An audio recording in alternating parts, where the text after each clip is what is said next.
আর doctor Yunus এখানে পরামর্শ ভিত্তিক তার নাম যারা ছাত্র এই আন্দোলনে ছিল এবং এখন বর্তমানে যারা দায়িত্বে রয়েছে পরামর্শ ভিত্তিক তারা ডাক্তার ইউনূস সাহেবকে যদি প্রধান অন্তর্বর্তীকালীন সরকারের প্রধান হিসাবে তারা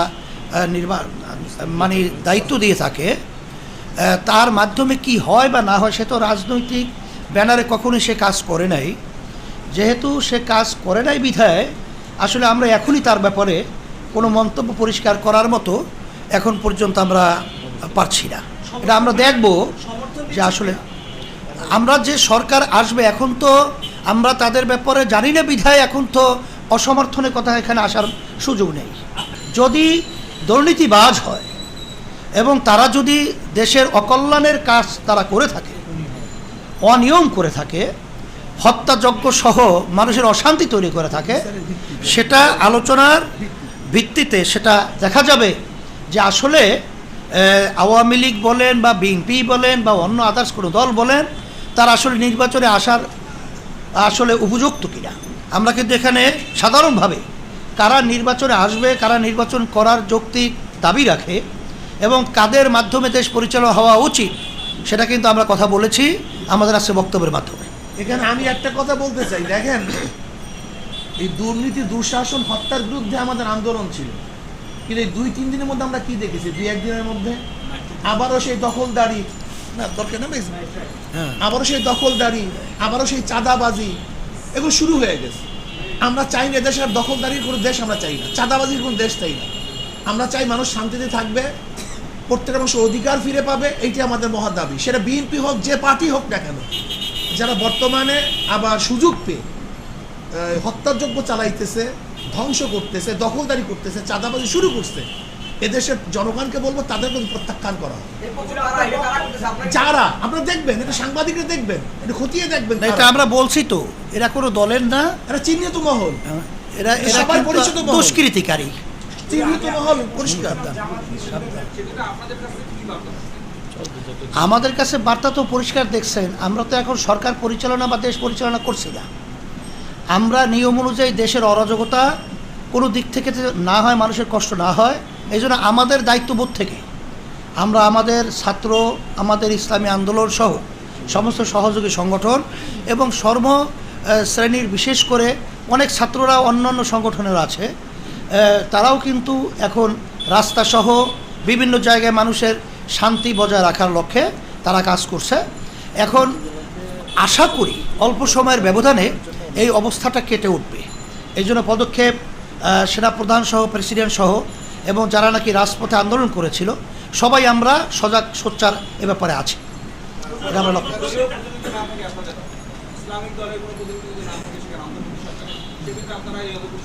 আমরা দাবি করব, কিন্তু আমরা যদি ওখানে না থাকে সেটা আমরা পর্যালোচনা আলোচনা করার পরে দেখব, যদি আমাদের ইসলাম এবং দেশ মানবতার লক্ষ্যে কোনো ক্ষতি হয়, এরকম কোনো যদি অবস্থা অন্তর্বর্তীকালীন সরকারের ভিতরে আমরা লক্ষ্য করি, তখন আমরা কথা বলবো না। সেটা আমরা আমাদের কথা বলেছি আজকে, আপনাদের মাধ্যমে যে কথাগুলো বলেছি তার ভিতরে কিন্তু কথাগুলো এসে গেছে।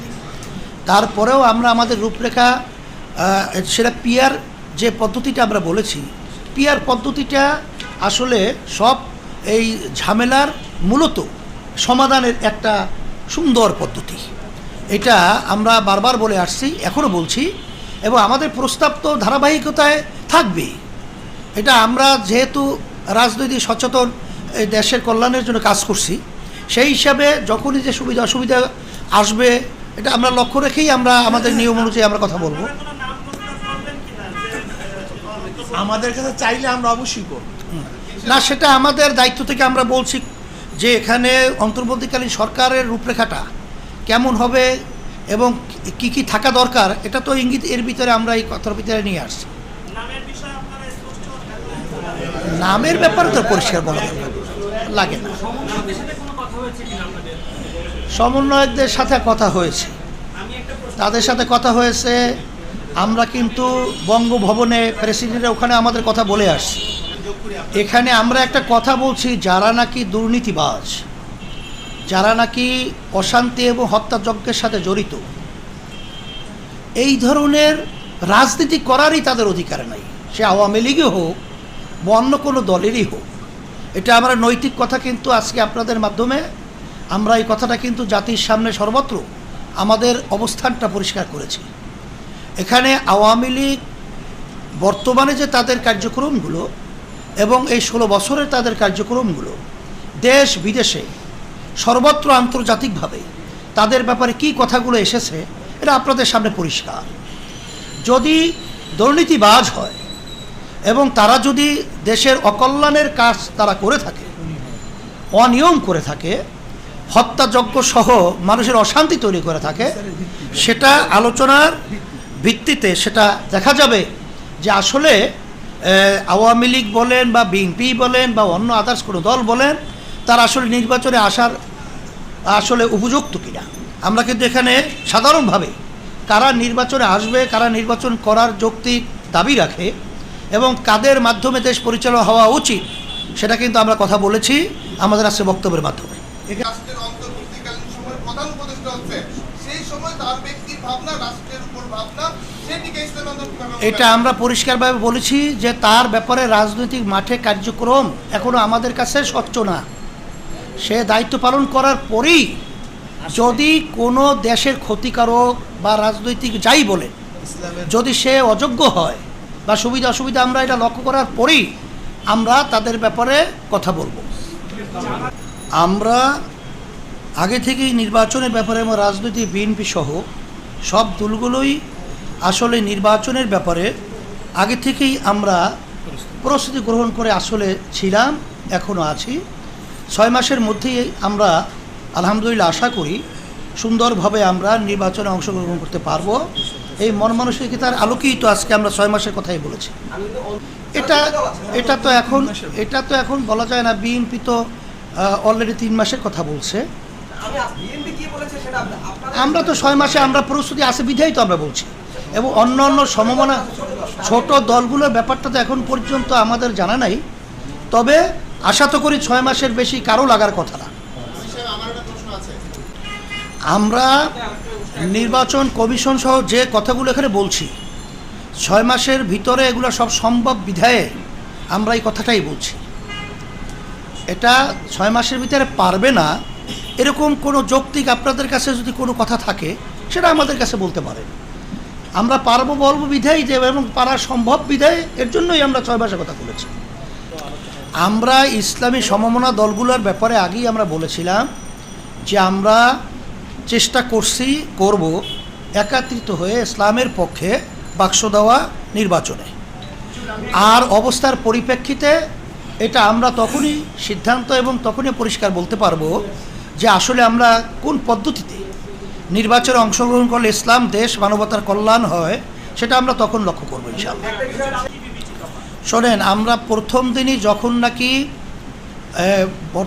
আওয়ামী সরকার যখন নাকি পতন হলো তখনই কিন্তু দেশবাসীর উদ্দেশ্যে আমাদের একটা কথা সকলের প্রতি গিয়েছিল। আপনারা দেখছেন কিনা, নজর আসছে কিনা তা জানি না। তখনই কিন্তু সংখ্যালঘু সহ তাদের জানমালের ইজ্জত এবং তার মালের হেফাজতের সংরক্ষণের ব্যাপারে আমরা কিন্তু পরিষ্কার বলেছি। এবং আজকেও আপনারা দেখবেন গতকালকে সহ সারা দেশে সংখ্যালঘু সহ বাংলাদেশে যারা বসবাস করছে তাদের জানমাল এবং তাদের ধর্মীয় উপাসনালয়, তাদের মন্দির সহ সেটা আমাদের লোকজন পাহারা দিচ্ছে। সেভাবে আমাদের পরিষ্কার, এটা ইসলাম ধর্ম কখনোই কোনো জাতির জান মাল ক্ষতির কখনোই তারা এটা প্রশ্রয় দেয় নাই। এটা আল্লাহ রাসূল সাল্লাল্লাহু আলাইহি ওয়াসাল্লাম থেকে ইতিহাস, এখন পর্যন্ত এটা আমরা কখনো দেই নাই। এবং আপনারা দেখবেন বাংলাদেশ স্বাধীনতার সময়ও এবং বিভিন্ন সময় যখন নাকি রায়ট সহ যে বিভিন্ন ঘটনা বাংলাদেশে ঘটেছিল তখনও কিন্তু হিন্দুরা আমাদের চরমনাইতে তখন কিন্তু আমাদের বাপ দাদা সহ তাদের ওখানে তারা আশ্রয় নিয়েছিল এবং ওখানে তারা খাওয়া দাওয়া সহ ওখানে তারা কিন্তু বসবাস করেছিল। এটা কিন্তু পরিষ্কার। এর মাধ্যমে আপনারা জানতে পারবেন যে ইসলামী আন্দোলন বাংলাদেশ কখনোই আমাদের মাধ্যমে এবং আমরা কখনোই এদের কোনো জানমালের ক্ষতি হোক এ ব্যাপারে কাউকে কোনোদিন ছাড় দেই নাই এবং ছাড় দেব না। এবং এটা সম্পূর্ণ একটা ঘৃণিত এবং সম্পূর্ণ একটা ধর্মীয় চেতনার বাইরের কাজ যারা করে এরা কোনো ধর্মের বা এরা কোনো বর্ণের, এরা আসলে মূলত সন্ত্রাস। হুজুর, একটা বিষয় হচ্ছে, আরেকটা বিষয় হচ্ছে এই যে চলমান যে সংবিধানটা এখন আছে, আপনারা সংবিধান পরিবর্তনের ব্যাপারে এরা তো এখন আমরা বলবো না, কারণ সংবিধান পরিবর্তনের একটা পদ্ধতি আছে, এটা এখন বললেই তো হয় না। এটা যখন নির্বাচন হবে, আমরা তো অচিরেই নির্বাচনের ব্যাপারে অবশ্যই এটা তো সেটা সকল দেখবে যে সংবিধানের ভেতরে যেগুলো জনগণের কল্যাণ, দেশের কল্যাণ বয়ে আসে না, এবং ধর্মীয় বিভিন্ন সেন্টিমিটার যখন আঘাত করবে, এ ব্যাপারে আমরা সেটা দেখবো সংবিধানে কোন কোন ধারা পরিবর্তন করতে হয়, সেটা তখন আমরা বলবো ইনশাআল্লাহ।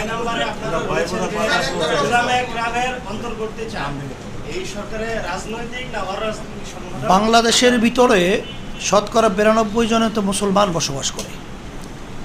সেখানে বাংলাদেশ পরিচালনার দায়িত্ব যারা পালন করবে, আর সাধারণ যারা নাকি মুসলমান, তাদের দিক নির্দেশনা সহ তাদের পরিচালনার ক্ষেত্রে দায়িত্ব পালন সম্মানিত ওলামায়ে কেরামদের উপরে ন্যস্ত থাকে। রাজনৈতিক অরাজনৈতিক এটা আমাদের প্রশ্ন না, কিন্তু গ্রহণযোগ্য ব্যক্তিত্ব সম্পৃক্ত থাকা, তাদের একটা পরামর্শ থাকা, এটা জরুরি।